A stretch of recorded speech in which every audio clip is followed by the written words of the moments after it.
Hi friends, welcome to infinite world of GK. ഇന്ന് നമ്മൾ നോക്കാൻ പോകുന്നത് സ്വദേശ് മെഗാ ക്വിസിൻ്റെ ജില്ലാതലം ചോദ്യങ്ങളാണ്. HSS വിഭാഗത്തിലുള്ള ചോദ്യങ്ങളാണ് നമ്മൾ നോക്കുന്നത്. നെഹ്റു ഇന്ത്യയെ കണ്ടെത്തൽ എന്ന ഗ്രന്ഥത്തിൻ്റെ രചന ആരംഭിച്ച വർഷം ഏതാണ്? 1944 ഏപ്രിൽ. അന്താരാഷ്ട്ര പ്രശ്നങ്ങളിൽ ഇന്ത്യക്കുള്ള സ്ഥാനമുറപ്പിക്കുന്നതിനായി നെഹ്റു ആവിഷ്കരിച്ച വിദേശ നയം ഏതാണ്? ചേരിചേരാ നയം.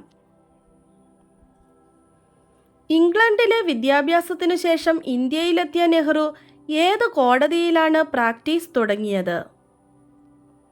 അലഹബാദ് കോടതി. 1938 ജവഹർലാൽ നെഹ്റു ആരംഭിച്ച പത്രം ഏതാണ്? National Herald. തുടർച്ചയായി 3 പഞ്ചവത്സര പദ്ധതികളിൽ അധ്യക്ഷത വഹിച്ച ഇന്ത്യൻ പ്രധാനമന്ത്രി ആരാണ്? ജവഹർലാൽ നെഹ്റു. ജവഹർലാൽ നെഹ്റുവിൻ്റെ പ്രശസ്തമായ ആത്മകഥ ആർക്കാണ് സമർപ്പിച്ചിട്ടുള്ളത്? കമല നെഹ്റു. ജവഹർലാൽ നെഹ്റുവും അച്ഛൻ മോത്തിലാൽ നെഹ്റുവും ചേർന്ന് 1919 ആരംഭിച്ച വാർത്താപത്രം ഏതാണ്? ഇൻഡിപെൻഡന്റ്. ഇരുട്ടിനെ തുളച്ചിറങ്ങിയ പ്രകാശരശ്മിയായിരുന്നു അദ്ദേഹം എന്ന് ഗാന്ധിജിയെക്കുറിച്ച് അഭിപ്രായപ്പെട്ടത് ആരാണ്? ജവഹർലാൽ നെഹ്റു. 1938 നെഹ്റു രൂപവൽക്കരിച്ച കമ്മിറ്റിയുടെ പേരെന്താണ്? National planning committee.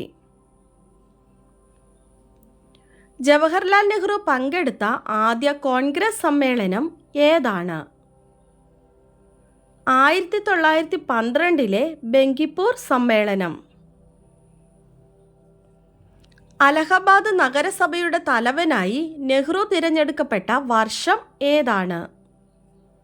1925. ഇന്ത്യയിൽ ഭരണഘടനാ ദിനമായി ആചരിക്കുന്നത് എന്നാണ്? നവംബർ 26. ഇന്ത്യൻ ഭരണഘടനയുടെ ഏത് അനുച്ഛേദത്തിലാണ് വിദ്യാഭ്യാസ അവകാശം ഉൾപ്പെടുത്തിയിരിക്കുന്നത്?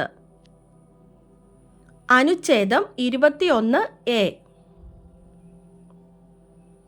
ഇന്ത്യൻ പാർലമെന്റ് ഏത് വർഷമാണ് ഭക്ഷ്യസുരക്ഷാ ബിൽ പാസാക്കിയത്? 2013. ലോകത്തിലെ ഏറ്റവും വലിയ എഴുതപ്പെട്ട ഭരണഘടനയുള്ള രാജ്യം ഏതാണ്? ഇന്ത്യ. ഇന്ത്യയിൽ സ്വത്തവകാശം മൗലികാവകാശത്തിൻ്റെ ഭാഗമല്ലാതായി തീർന്നത് ഏത് ഭരണഘടനാ ഭേദഗതിയിലൂടെയാണ്? 44-ാം ഭരണഘടനാ ഭേദഗതിയിലൂടെ. ഏത് ഭേദഗതിയാണ് മിനി ഭരണഘടന എന്ന് അറിയപ്പെടുന്നത്? 42-ാം ഭരണഘടനാ ഭേദഗതി. ഇന്ത്യൻ സംസ്ഥാനങ്ങളിലെ ഏറ്റവും ഉയർന്ന കോടതി ഏതാണ്? ഹൈക്കോടതി. ഇന്ത്യൻ ഭരണഘടനയിൽ മൗലിക കർത്തവ്യങ്ങൾ ഏത് ഭാഗത്താണ് ഉൾക്കൊള്ളിച്ചിരിക്കുന്നത്? ഭാഗം 4A.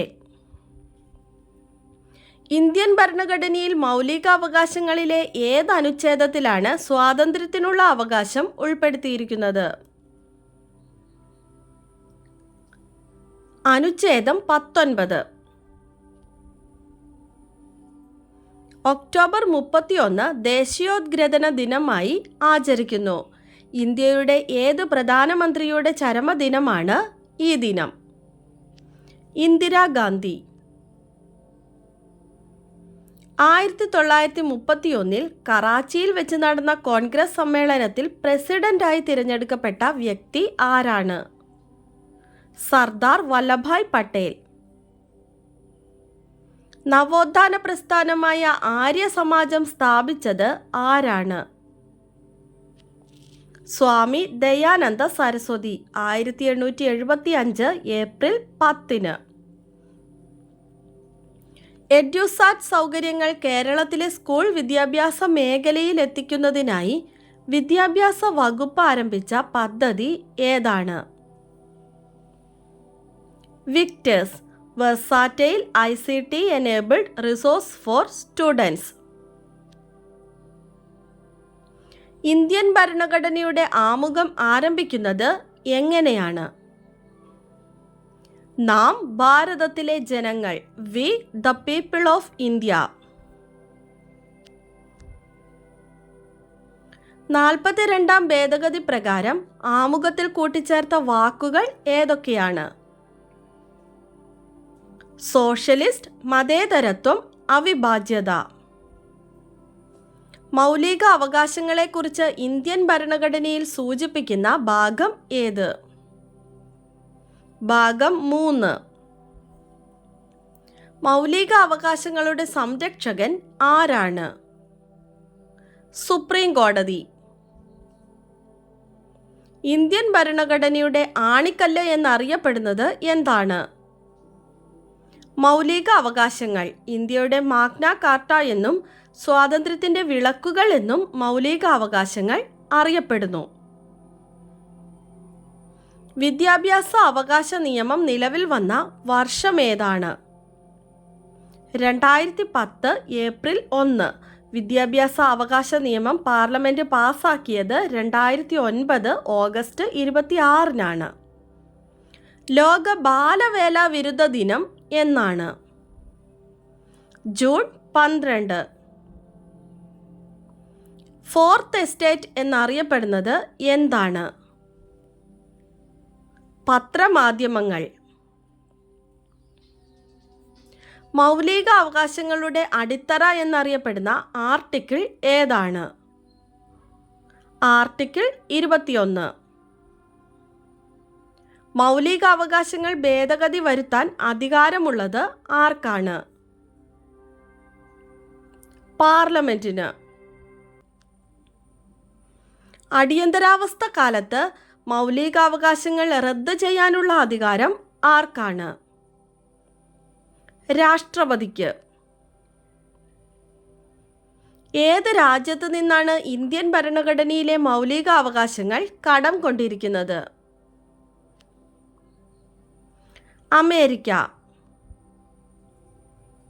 മൗലിക അവകാശങ്ങളുടെ ശില്പി എന്നറിയപ്പെടുന്നത് ആരാണ്? സർദാർ വല്ലഭായ് പട്ടേൽ. ഇന്ത്യൻ ഭരണഘടനയുടെ ശില്പി ഡോക്ടർ BR അംബേദ്കർ ആണ്.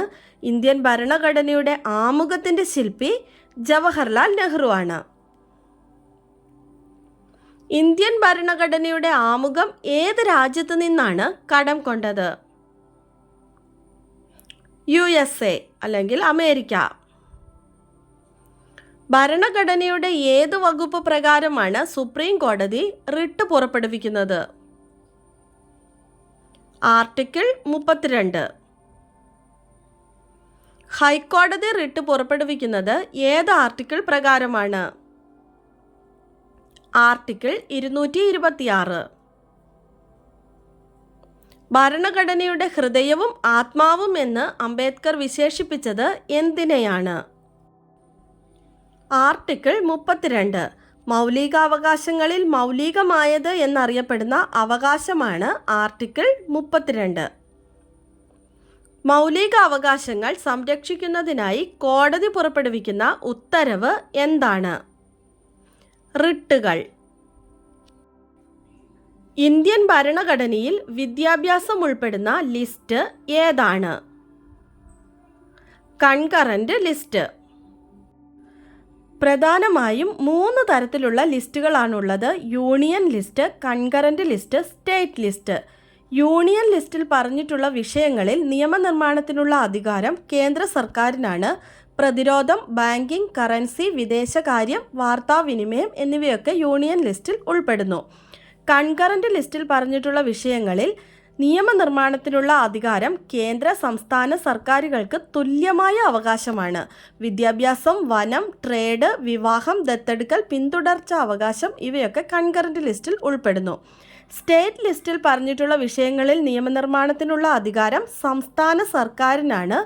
പോലീസ്, കൃഷി, ജലസേചനം, ഫിഷറീസ്, ഗതാഗതം എന്നിവയൊക്കെ സ്റ്റേറ്റ് ലിസ്റ്റിലാണ് ഉൾപ്പെടുന്നത്. റിപ്പബ്ലിക് എന്ന ആശയം ഇന്ത്യ കടമെടുത്തത് ഏത് രാജ്യത്തു നിന്നാണ്? ഫ്രാൻസ്. ഇന്ത്യയിൽ ഭരണഘടനാ നിർമ്മാണ സമിതിയുടെ രൂപീകരണത്തിന് കാരണമായത് എന്താണ്? Cabinet mission. എത്ര ദിവസം കൊണ്ടാണ് ഇന്ത്യൻ ഭരണഘടന തയ്യാറാക്കിയത്? 2 വർഷവും 11 മാസവും 18 ദിവസവും. ഭിലായ് ഉരുക്ക് നിർമ്മാണശാല ഏത് രാജ്യത്തിൻ്റെ സാങ്കേതിക സഹായത്തോടെ ആരംഭിച്ചതാണ്? റഷ്യ. പിൻതീയതിയിട്ട ചെക്ക് എന്ന് ഗാന്ധിജി വിശേഷിപ്പിച്ചത് എന്തിനെയാണ്? Cripps mission. ഗരീബി ഹഠാവോ എന്ന മുദ്രാവാക്യം ഉയർത്തിയത് ഏത് പഞ്ചവത്സര പദ്ധതിയിലാണ്? 5ാം പഞ്ചവത്സര പദ്ധതി. ഇന്ത്യയെ കണ്ടെത്തൽ എന്ന തൻ്റെ ഗ്രന്ഥം ജവഹർലാൽ നെഹ്റു സമർപ്പിച്ചിരിക്കുന്നത് ആർക്കാണ്? അഹമ്മദ് നഗർ കോട്ടയിലെ സഹതടവുകാർക്ക്. ചൗരി ചൗര സംഭവം ഏത് സമരവുമായി ബന്ധപ്പെട്ടിരിക്കുന്നു? നിസ്സഹകരണ സമരം. ഭാഷാ അടിസ്ഥാനത്തിലുള്ള സംസ്ഥാന പുനഃസംഘടനയ്ക്കായി രൂപീകരിച്ച കമ്മീഷന്റെ ചെയർമാൻ ആരായിരുന്നു? ജസ്റ്റിസ് ഫസൽ അലി. ഇന്ത്യയിലെ പ്രമുഖ കപ്പൽ നിർമ്മാണശാലയായ ഗാർഡൻ റീച്ച് ഷിപ്പ് ബിൽഡേഴ്സ് എവിടെയാണ് സ്ഥിതി ചെയ്യുന്നത്? കൊൽക്കത്ത. ഇന്ത്യയിലെ ആദ്യത്തെ ആണവ നിലയം സ്ഥിതി ചെയ്യുന്നത് എവിടെയാണ്? താരാപൂർ. ഭരണഘടന നിലവിൽ വന്ന ശേഷം ആദ്യമായി രാഷ്ട്രപതി ഭരണം ഏർപ്പെടുത്തിയത് ഏത് സംസ്ഥാനത്തായിരുന്നു? പഞ്ചാബ്. അഹമ്മദാബാദിൽ സബർമതി തീരത്തുള്ള ഗാന്ധിജിയുടെ ആശ്രമത്തിന് ഹൃദയകുഞ്ച് എന്ന പേര് നൽകിയത് ആരാണ്? കാക്കാ സാഹിബ് കലേൽക്കർ. മദൻ മോഹൻ മാളവ്യയ്ക്ക് ശേഷം ബനാറസ് ഹിന്ദു സർവകലാശാലയുടെ വൈസ് ചാൻസലറായത് ആരാണ്? Doctor S Radhakrishnan. ഇന്ത്യയിലെ ഫ്രഞ്ച് പതനത്തിന് കാരണമായ യുദ്ധം ഏതാണ്? വാണ്ടിവാഷ് യുദ്ധം. പ്രാർത്ഥനാ സമാജത്തിന്റെ സ്ഥാപകൻ ആരാണ്? ആത്മാറാം പാണ്ഡുരംഗ്. ബ്രിട്ടീഷ് പാർലമെന്റിലേക്ക് തിരഞ്ഞെടുക്കപ്പെട്ട ആദ്യ ഇന്ത്യക്കാരൻ ആരാണ്? ദാദാഭായ് നവറോജി. ഇന്ത്യയിലെ ഗാന്ധിജിയുടെ ആദ്യത്തെ സത്യാഗ്രഹം നടന്ന ചമ്പാരൻ എന്ന പ്രദേശം ഏത് സംസ്ഥാനത്താണ്? ബീഹാർ. ഇന്ത്യൻ സ്വാതന്ത്ര്യ സമരത്തിലെ ഏറ്റവും പ്രായം കുറഞ്ഞ രക്തസാക്ഷി ആരാണ്? ഖുദിറാം ബോസ്, 18 വയസ്സ്. 1857 ഒന്നാം സ്വാതന്ത്ര്യ സമരത്തിലെ ആദ്യ രക്തസാക്ഷി ആരാണ്? മംഗൽ പാണ്ഡെ. 1857 ഒന്നാം സ്വാതന്ത്ര്യ സമരം ആരംഭിച്ച സ്ഥലം ഏതാണ്? ഉത്തർപ്രദേശിലെ മീററ്റ്. ഇന്ത്യൻ ദേശീയ പതാക രൂപകൽപ്പന ചെയ്തത് ആരാണ്? Pingali Venkaiah. Quit India, Simon go back എന്നീ മുദ്രാവാക്യങ്ങളുടെ ഉപജ്ഞാതാവ് ആരാണ്? യൂസഫ് മെഹർ അലി. ജിന്ന വേഴ്സസ് ഗാന്ധി എന്ന പുസ്തകത്തിന്റെ രചയിതാവ് ആരാണ്? റോഡ്രിക് മാത്യൂസ്. 1946 ഭരണഘടനാ നിർമ്മാണ സഭയുടെ അധ്യക്ഷൻ ആരാണ്? ഡോക്ടർ രാജേന്ദ്ര പ്രസാദ്. ഭാഷാടിസ്ഥാനത്തിൽ രൂപീകരിക്കപ്പെട്ട ആദ്യ ഇന്ത്യൻ സംസ്ഥാനം ഏതാണ്? ആന്ധ്രാപ്രദേശ്. നാട്ടുരാജ്യങ്ങളുടെ ലയന കരാർ സർദാർ വല്ലഭായ് പട്ടേലിനോടൊപ്പം തയ്യാറാക്കിയ മലയാളി ആരാണ്? വി.പി. മേനോൻ. വിവരാവകാശ നിയമം പാസാക്കിയ വർഷം ഏതാണ്? 2005. ബാങ്കുകൾ ദേശസാൽക്കരിക്കപ്പെട്ടത് ഏത് പ്രധാനമന്ത്രിയുടെ കാലത്താണ്? ഇന്ദിരാഗാന്ധിയുടെ. ബെറ്റർ ഇന്ത്യ ബെറ്റർ വേൾഡ് എന്ന പുസ്തകം രചിച്ചത് ആരാണ്? N.R. നാരായണ മൂർത്തി. ഭരണഘടനയുടെ എത്രാമത്തെ പട്ടികയിലാണ് പഞ്ചായത്ത് രാജിനെ ഉൾപ്പെടുത്തിയിരിക്കുന്നത്? 11ാം പട്ടികയിൽ. ചാണക്യ എന്ന തൂലികാനാമത്തിൽ രചനകൾ നടത്തിയിരുന്ന ഇന്ത്യൻ പ്രധാനമന്ത്രി ആരാണ്? ജവഹർലാൽ നെഹ്റു. നമ്മുടെ ഇന്നത്തെ ബോണസ് ക്വസ്റ്റ്യൻ മഹത്തായൊരു രാജ്യത്തിൻ്റെ പ്രോജ്വലമായ ബൗദ്ധിക ആത്മീയ പാരമ്പര്യത്തെക്കുറിച്ച് ഈ ഗ്രന്ഥം അറിവ് നൽകുന്നു. ജവഹർലാൽ നെഹ്റുവിൻ്റെ ഇന്ത്യയെ കണ്ടെത്തൽ എന്ന ഗ്രന്ഥത്തെക്കുറിച്ച് ഇങ്ങനെ പറഞ്ഞ മഹത് വ്യക്തി ആരാണ്? ആൻസർ അറിയാവുന്നവർ വേഗം തന്നെ കമൻറ്റ് ചെയ്തോളൂ. ഇന്നത്തെ വീഡിയോ നിങ്ങൾക്ക് എല്ലാവർക്കും ഇഷ്ടമായി കാണുമെന്ന് വിചാരിക്കുന്നു. ഇഷ്ടമായ ലൈക്ക് ചെയ്യാനും നിങ്ങളുടെ കൂട്ടുകാർക്കൊക്കെ ഒന്ന് ഷെയർ ചെയ്ത് കൊടുക്കാനും സബ്സ്ക്രൈബ് ചെയ്യാതെ കാണുന്ന കൂട്ടുകാരുണ്ടെങ്കിൽ ഒന്ന് സബ്സ്ക്രൈബ് ചെയ്യാനും മറക്കല്ലേ. പുതിയൊരു വീഡിയോയുമായി നമുക്ക് നാളെ വീണ്ടും കാണാം. Thanks for watching.